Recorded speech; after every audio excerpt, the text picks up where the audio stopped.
Hello నమస్తే. West బెంగాల్‌లో గెలిచేసాం. ఇక తెలంగాణ మా టార్గెట్. భారతీయ జనతా పార్టీకి సంబంధించిన నాయకుల తాజా మాటిది. భారతీయ జనతా పార్టీకి సంబంధించిన నాయకులకు ఆశ ఉంది. గెలవాలనే తపనుంది తెలంగాణ రాష్ట్రాన్ని ఎట్టి పరిస్థితుల్లో కేంద్ర నాయకత్వానికి. బట్ రాష్ట్ర నాయకత్వానికి సరైన దిశ నిర్దేశం చేయడంలో ఫెయిల్ అవుతున్నారా?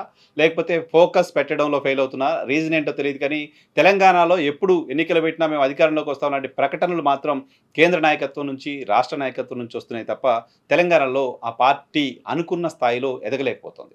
ఆ పార్టీ ఎదుగుతుంది. ఆ పార్టీ గ్యారంటీగా అధికారంలోకి వస్తుందని బలంగా నమ్ముతున్న బలమైన సిద్ధాంతపరమైన కేడర్ ఆ పార్టీకి ఉంది కానీ కారణమేంటో ఆ పార్టీ ఎదగలేకపోతుంది. వెస్ట్ బెంగాల్ భారతీయ జనతా పార్టీకి ఒక డ్రీమ్. ఆ రాష్ట్రాన్ని గెలవడానికి సంబంధించి ఆ పార్టీ అన్ని ప్రయత్నాలు చేస్తూ వచ్చింది. ఎట్టి పరిస్థితుల్లో అక్కడ గెలుస్తామనే ధీమాతో పనిచేస్తూ వచ్చింది. దశాబ్ద కాలంలోనే వెస్ట్ బెంగాల్‌ని గెలిచేసింది. మూడింట రెండొంతుల సీట్లను సాధించి మరీ ఆ రాష్ట్రాన్ని కైవసం చేసుకుంది.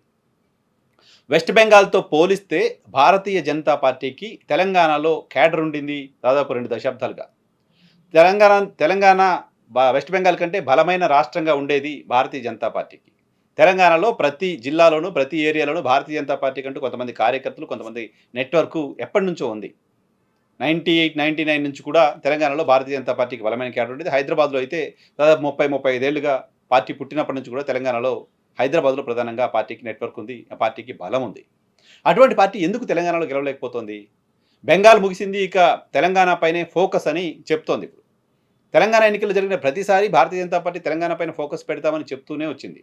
పెడుతున్నామని చెప్తూనే వచ్చింది. అయినా గెయిన్ తీసుకోలేకపోతుంది. ఒకసారి నంబర్స్ చూస్తే 2014లో తెలంగాణ రాష్ట్రం ఏర్పడ్డ సందర్భంగా ఎన్నికలు జరిగాయి. ఆ ఎన్నికల్లో తెలుగుదేశం పార్టీతో కలిసి భారతీయ జనతా పార్టీ ఇక్కడ పోటీ చేసింది. తెలంగాణ రాష్ట్ర ఏర్పాటులో ఎవరెవరన్నా కాదన్నా భారతీయ జనతా పార్టీ పాత్ర కూడా ఉంది. తెలంగాణ సమాజం దాన్ని అంగీకరించే పరిస్థితే ఉంటుంది. దాన్ని ఎవరు వ్యతిరేకించే వాతావరణం లేదు. ఎందుకంటే సుష్మా స్వరాజ్ నేతృత్వంలో భారతీయ జనతా పార్టీ కూడా మద్దతు ప్రకటించిన తర్వాత యూపీఏ సర్కార్ కూడా తెలంగాణ రాష్ట్రం ఇవ్వక తప్పని పరిస్థితి ఏర్పడింది. భారతీయ జనతా పార్టీ తెలంగాణకు బేషరతుగా మద్దతు తెలిపింది. తెలంగాణ రాష్ట్ర ఏర్పాటును ఆకాంక్షించింది. తెలంగాణ రాష్ట్ర ఏర్పాటుకు మద్దతు ఇచ్చింది. కాబట్టి డెఫినెట్‌గా తెలంగాణలో తెలుగుదేశం పార్టీకి ఇబ్బంది ఉండొచ్చేమో గానీ, భారతీయ జనతా పార్టీకి స్టేక్ తీసుకునే రైట్ డెఫినెట్‌గా ఉంది ఈక్వల్ కాంగ్రెస్‌తో పాటు. సో, అటువంటి భారతీయ జనతా పార్టీ రాష్ట్రం ఏర్పడ్డ తర్వాత తెలుగుదేశం పార్టీతో కలిసి పనిచేయడం అనే ఒక మిస్టేక్ కారణంగా నష్టపోయింది లాంటి ఒక ఇంప్రెషన్ ఉంది. తెలుగుదేశం పార్టీతో కలిసి పనిచేయడం వల్ల ఆ పార్టీకి 5 అసెంబ్లీ స్థానాలు మాత్రమే వచ్చాయి. 119 అసెంబ్లీ స్థానాలున్న తెలంగాణ అసెంబ్లీలో. ఇక ఆ తర్వాత 2018లో జరిగిన అసెంబ్లీ ఎన్నికల్లో కూడా భారతీయ జనతా పార్టీ కేంద్ర నాయకత్వంతో వచ్చారు. హడావుడి చేశారు. గెలిచేస్తామన్నారు. అన్ని చోట్ల మేము ఒంటరిగా పోటీ చేస్తామన్నారు.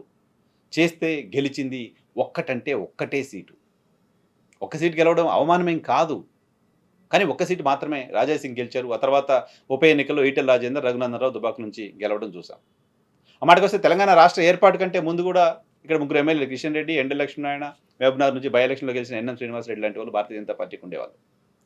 గ్రాడ్యుయేట్స్ ఎలక్షన్స్‌లో హైదరాబాద్ రంగారెడ్డి, మహబూబ్‌నగర్ గ్రాడ్యుయేట్స్ ఎలక్షన్స్‌లో రామచంద్రరావు గారు ప్రస్తుత భారతీయ జనతా పార్టీ రాష్ట్ర అధ్యక్షుడు విజయం సాధించారు. సో, భారతీయ జనతా పార్టీకి ఇక్కడ బేస్ ఉంది. ఎదగలేకపోతుంది. రీజన్ ఏంటో తెలీదు. ఇంత బేస్ ఉన్న తెలంగాణలో మొన్న 2023 ఎన్నికల్లో ఆ పార్టీ 8 అసెంబ్లీ స్థానాలను గెలుచుకుంది.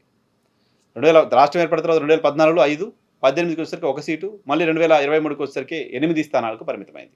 అధికారంలోకి రాలేకపోయింది. బట్ వెస్ట్ బెంగాల్ చూస్తే మీకు లాస్ట్ 3 ఎన్నికలు చూద్దాం. తెలంగాణ లాస్ట్ 3 ఎన్నికల్లో చూస్తే 2014లో 5 సీట్లు, 18లో 1 సీటు, 23లో 8 సీట్లు. ఇక్కడే అయిపోయింది. బట్ వెస్ట్ బెంగాల్ చూస్తే మీరు 2011 అసెంబ్లీ ఎన్నికల్లో భారతీయ జనతా పార్టీకి 0 సీట్లు అక్కడ.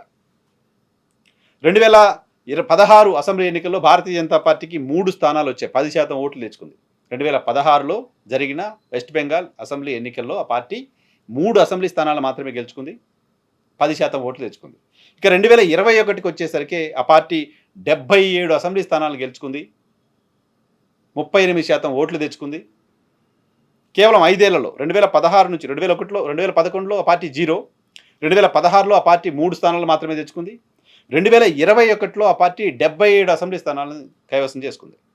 ఇక మొన్న జరిగిన 2026 అసెంబ్లీ ఎన్నికల్లో 207 స్థానాలు గెలుచుకుంది. 294 అసెంబ్లీ స్థానాలున్న వెస్ట్ బెంగాల్ ఎన్నికల్లో. వెస్ట్ బెంగాల్ తరహాలో కూడా ఇక్కడ గెలుస్తూ ఉంటారు. వెస్ట్ బెంగాల్‌లో గట్టిగా ఆ పార్టీ పనిచేయడం మొదలుపెట్టిన 10 ఏళ్లలో అధికారంలోకి వచ్చింది. చాలా పెద్ద రాష్ట్రం. తెలంగాణ పోలిస్తే డబుల్. ఉమ్మడి రాష్ట్రం అంత పెద్దది. ఉమ్మడి ఆంధ్రప్రదేశ్ అంత పెద్ద రాష్ట్రం అది. ఉమ్మడి ఆంధ్రప్రదేశ్‌లో 294 అసెంబ్లీ స్థానాలుండేయి. వెస్ట్ బెంగాల్లో 294 అసెంబ్లీ స్థానాలు ఉన్నాయి. సో అంత పెద్ద రాష్ట్రంలో కేవలం 10 ఏళ్ళు కష్టపడితే భారతీయ జనతా పార్టీ థంపింగ్ మెజారిటీతో అధికారంలోకి వచ్చింది. 207 అసెంబ్లీ స్థానాలు గెలుచుకొని.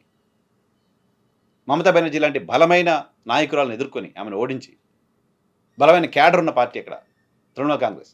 అంతేకాదు సిద్ధాంతపరంగా కూడా వెస్ట్ బెంగాల్లో కమ్యూనిస్ట్ పార్టీలకు సంబంధించిన ఐడియాలజీ, సెక్యులర్ ఐడియాలజీ చాలా ఎక్కువగా ఉంటుంది.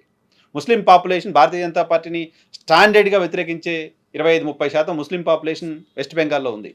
అటువంటి రాష్ట్రంలో భారతీయ జనతా పార్టీ తన సిద్ధాంతాన్ని తీసుకెళ్లి ప్రజలను ఒప్పించి, మెప్పించి అక్కడ అధికారంలోకి రాగలిగింది కేవలం 1 దశాబ్ద కాలంలో. కానీ భారతీయ జనతా పార్టీకి బేస్ ఉండి, భారతీయ జనతా పార్టీ పుట్టినప్పుడు 2 సీట్లు ఉంటాయంటారు కదా. ఆ 2 సీట్లు ఒకటి తెలంగాణ నుంచి ఉండేది. భారతీయ జనతా పార్టీ 2 సీట్లతో మొదలుపెట్టింది అంటారు. ఆ 2 సీట్లు ఒకటి తెలంగాణలో ఉండేది. అంత బేస్ భారతీయ జనతా పార్టీ తెలంగాణలో ఉంది. జిహెచ్ఎంసీ హైదరాబాద్, గ్రేటర్ హైదరాబాద్ ఎన్నికలు ఎప్పుడు జరిగినా, హైదరాబాద్ మేయర్కి సంబంధించిన ఎప్పుడు ఎన్నికలు జరిగినా భారతీయ జనతా పార్టీ గణనీయంగా పర్ఫామ్ చేసేది.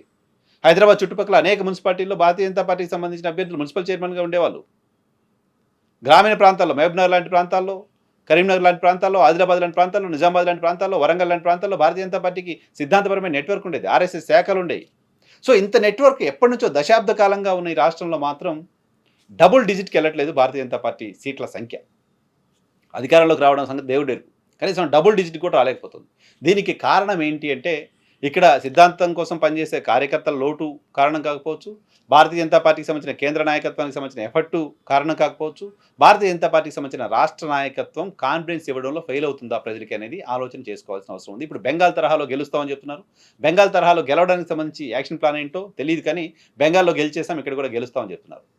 బెంగాల్ కంటే గెలవడానికి ఎక్కువ అవకాశాలు ఉన్న ఈ రాష్ట్రాన్ని 3 దశాబ్దాలుగా గెలవలేకపోతున్నారు. పూర్తిగా కమ్యూనిస్టులుగా సంబంధించిన ప్రాబల్యం ఉండే ప్రాంతంగా సెక్యులర్ ఐడియాలజీ ఎక్కువగా ఉండే ప్రాంతంగా ఉన్న వెస్ట్ బెంగాల్లో మాత్రం గెలవగలిగింది. వెస్ట్ బెంగాల్ ఫార్ములా ఇక్కడ తీసుకొస్తా ఉన్నారు. మరి ఆ ఫార్ములా ఏంటో వచ్చే ఎన్నికల్లో గెలిచి తీరుతామని చెప్తుంది భారతీయ జనతా పార్టీ. ఆ పార్టీ జాతీయ అధ్యక్షుడు నితిన్ నవీన్ తెలంగాణలో 2 రోజులుగా పర్యటన చేస్తున్నారు. ఆయన చాలా కాన్ఫిడెంట్గా చెప్తున్నారు ఖచ్చితంగా గెలుస్తామని. అదే సందర్భంలో గతంలో టీఆర్ఎస్ పైన, ఇక్కడ బీఆర్ఎస్ పైన, ఇప్పుడు కాంగ్రెస్ పైన జాతీయ నాయకులు వచ్చినప్పుడు చేసే తరహా విమర్శలను ఆయన చేస్తూ ఉన్నారు. రొటీన్ విమర్శల్ని ఈ ప్రభుత్వం పైన చేసి వెళ్ళారు. సో భారతీయ జనతా పార్టీ కార్యాచరణ ఏంటి, నిజంగానే వెస్ట్ బెంగాల్ తర్వాత తెలంగాణ ఫోకసా చూడాలి. వచ్చే 2 ఏళ్ల పాటు వాళ్ళు ఏం కార్యక్రమాలు చేస్తారని చూస్తే మనకు అర్థమవుతుంది.